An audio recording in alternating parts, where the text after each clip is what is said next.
My grandfather, his name was Lee Crenshaw, and they came here from a little town, not really even a town, I guess it was more like a community in North Georgia called Red Hill, Georgia. It's not too far from Decoy, Georgia, and Carnesville over in that area. So they moved here, and they just came here looking for work, you know, because they were dirt poor. They were trying to farm over in that area in Georgia where they were at, and they just came here for economic opportunity, thought they would have a better life here, and got here. And this would have been what time period? This would have been right around the turn of the century, real late 1800s. What happened to your dad? Went to school here at Pendleton, and eventually he got interested in, back then, radio. He started taking correspondence courses on electronics and radios, and he built radios from just, you know, things that he had read about, that kind of thing. When you say correspondence, people are going to think he was on the internet doing that. Right. And tell us how that worked, because back then a lot of people took those courses to learn different trades. They did, right. You could order that through the mail. You would see them in magazines, like you might read it in National Geographic or Life magazine or whatever, you know, was around. And he would order these correspondence courses on electronics and learned a lot about that. And so that was his love. His passion was radios and things like that. He went to work when he was pretty young, I would say in his 20s. This would have been around 1930. He worked for Jimmy Smith Esso, which was up on the corner of Mechanic and Main up there. He worked on cars up there, changed oil in cars, and he fooled with radios up there. Once radios became a thing, you know, and were in cars, he started working on radios. And he went to school at Clemson University, and it was a military college back then. Yeah. Shortly after that, World War II broke out. So he ended up going overseas and fought in Africa and Italy and all those places over there. In the Army? In the Army, yeah. He was a tech sergeant in the Army. He was assigned to the 47th Fighter Squadron, and he worked on aircraft radio. He was still into the radios and stuff. So he survives, he comes back to Pendleton. He survives, he comes back to Pendleton, and he decided to go into business for himself. And so ultimately he opened up what we are now. He opened up a little business working on electronics, and he would work on electronics and sell appliances. For a while he was in business with another man named Harry Dunlap, who's still living. He is in Clemson Downs retirement home over there now. He's 97, I believe. Oh, my Harry stars. is. Harry and my dad went into business together like that, and eventually they split off. He originally started over on Greenville Street. My grandfather, Lee Crenshaw, had a little store over there. It was a grocery store, and he started really over there on Greenville Street. And when he and Harry got together, they at one point had a location up here kind of on the square. Okay.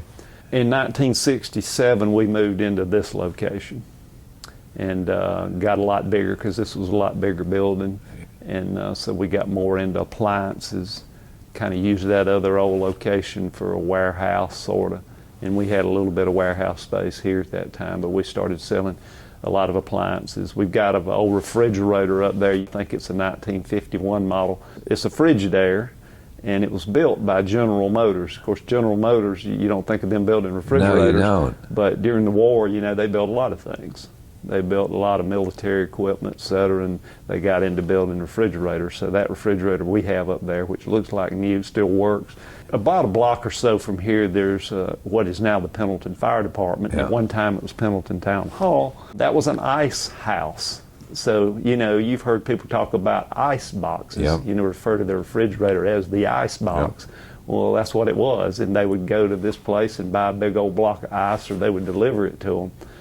So my dad got wise to that, and you know, him and Harry, they would catch people coming out of the ice house and kind of flag them down and say, look, we've got these fancy new refrigerators over here. You don't have to do that anymore. So they sold a lot of refrigerators that way, I guess, you know, just letting people know coming out of the ice house that there were refrigerators and they could get that instead of going and getting ice. And all you had to do is plug it in. Plug it in and it gets cold, and it was amazing. You know, it was a miracle. That was a modern miracle back then, Paul. So when you came along, you went to Pendleton, the old Pendleton High School. I did. I went to the Pendleton High School that was on Queen Street over there. That's the one I went to. You know, the original Pendleton High School was really over here behind the doghouse. You familiar with the doghouse? Yeah. It was located at that location. And then you went to Clemson. Then I went to Clemson, and my dad died when I was about 19 going to Clemson. So I had to get in here and, you know, make this thing go, or either we were going to have to shut it down. So me and my mom, we got in here and made it work. So we've been in business 75 years. He started officially February the 18th in 1949. And in Pendleton, are there any stores as old as Crenshaw's? No, we are the oldest business in the town of Pendleton now. The oil mill would have been. They ceased to exist. Yeah. So we are the oldest business. And of course, where my dad used to work at the Esso up there for Jimmy Smith's family, that was the oldest business, you know, before that. When we talk about Pendleton, we have to talk about your brother David. David was very active in the store. He worked here. And of course, that was just what we did. Our parents believed that, you know, you work. And we started working here at a young age, and my brother did too. He was a little older than me. David was about 9 years older than me. And he worked here in the store and helped do things, helped deliver things, and, you know, sweep and clean up. We did whatever we needed to do. And he was really interested in police work. Years ago, Pendleton's little police station was located next to that same Esso station I was telling you about. And it was just a really, really small little building. It's more of a hut than anything else. It's in front of the Farmers Hall, yeah, at the end of the green. I mean, it's not big at all. That's but correct. That was your police department. That was the police department. That building's gone now. They took it down. But David used to go up there on nights and weekends and sit around with the police up there and talk to them, got to know them real well. And of course, we didn't have back then. When I was growing up, we had basically one police officer in town. His name was Bob Godfrey. I never will forget. And there was another man named Millage Holcomb, and he worked the third shift. Bob worked all day, Millage worked all night, and David hung around with him. But David was really interested in that, and ultimately he decided to go into law enforcement. So he went to work for the police department here for a while, and then he went to work for the sheriff that was there at that time, and his name was Duck Cooley. And during this period of time, he also played a role in the Pendleton Fire Department. He started on the fire department, I think, when he was about 14 years old. He eventually became chief of the fire department. Yeah, he was chief of the fire department for many years. And he loved firefighting. I would say that was his first love next to law enforcement. He really loved both of those things. And he died on a fire scene. He was going to a fire out here on Porter Road where it comes into Highway 88 one morning, and he unfortunately had a massive heart attack. Tell me about the store, what it has evolved into, and what you do sell here now.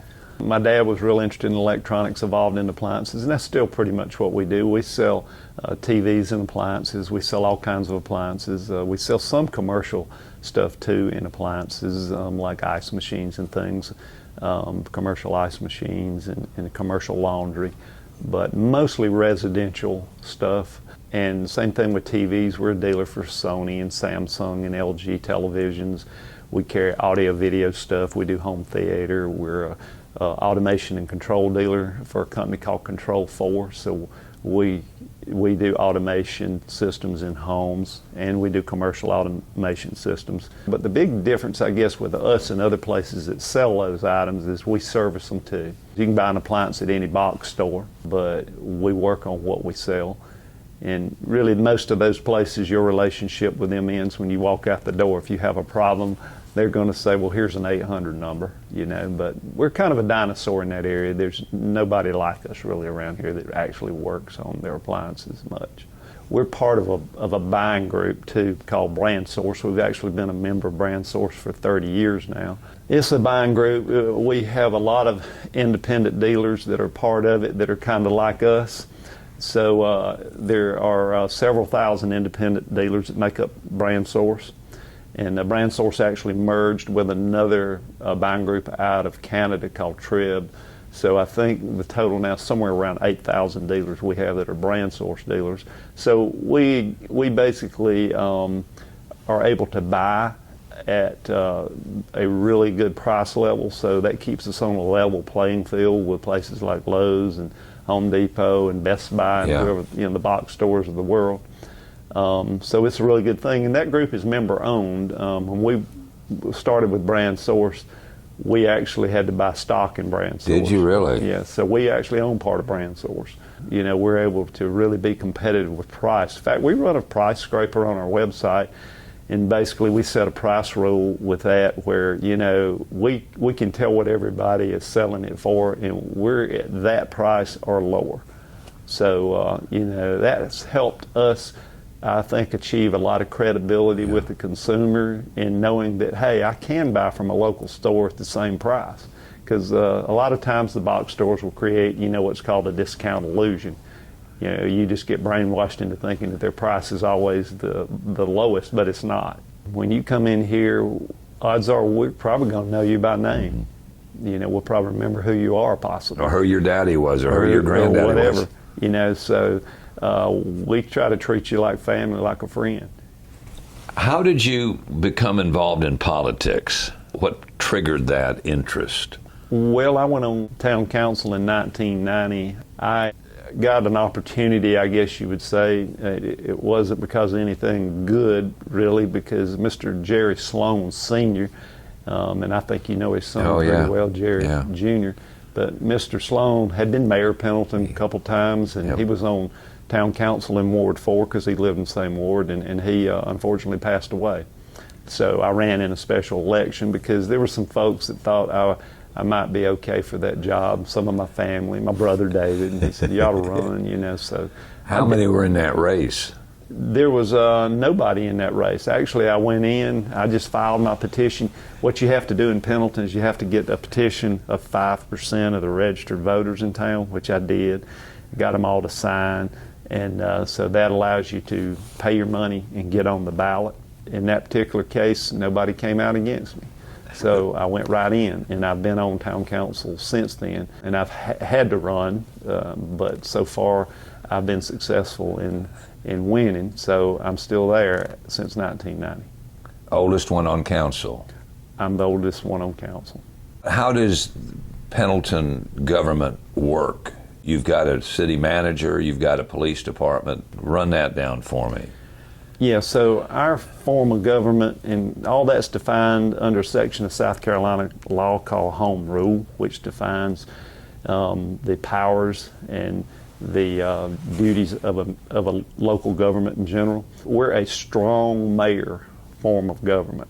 Some towns have council mayor form of government, and that's where council holds all the power, and some of them will have that form of government. Some towns like Anderson has a city manager. We have an administrator that runs the day-to-day operations of the town of Pendleton.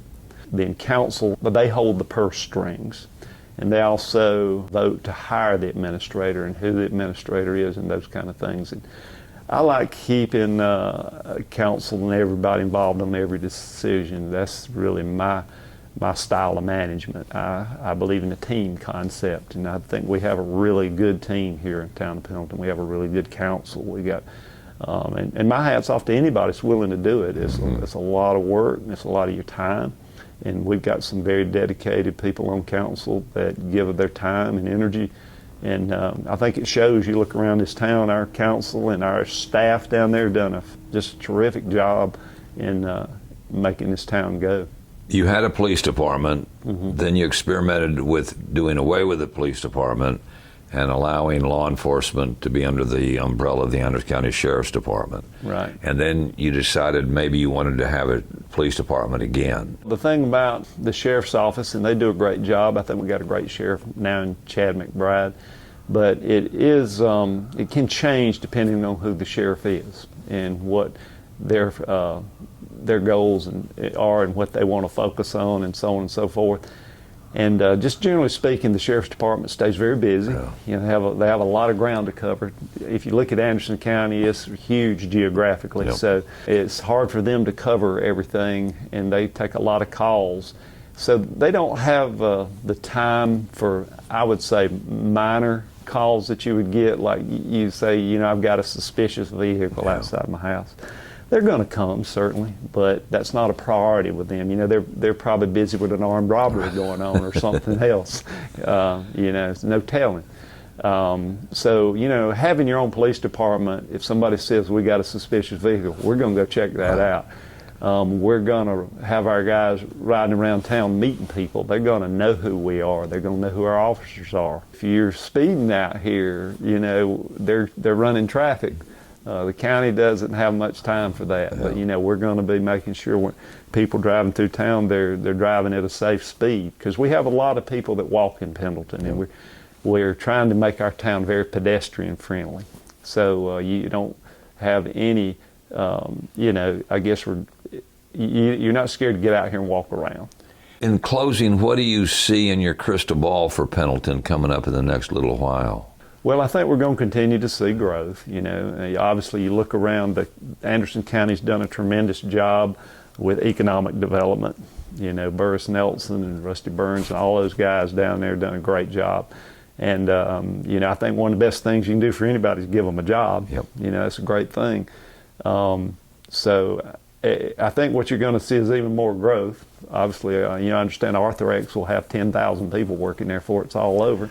So those people are going to be somewhere. And the word's out, I think, about the Southeast and the area we live in here in general, just this whole area, this Tri-County area.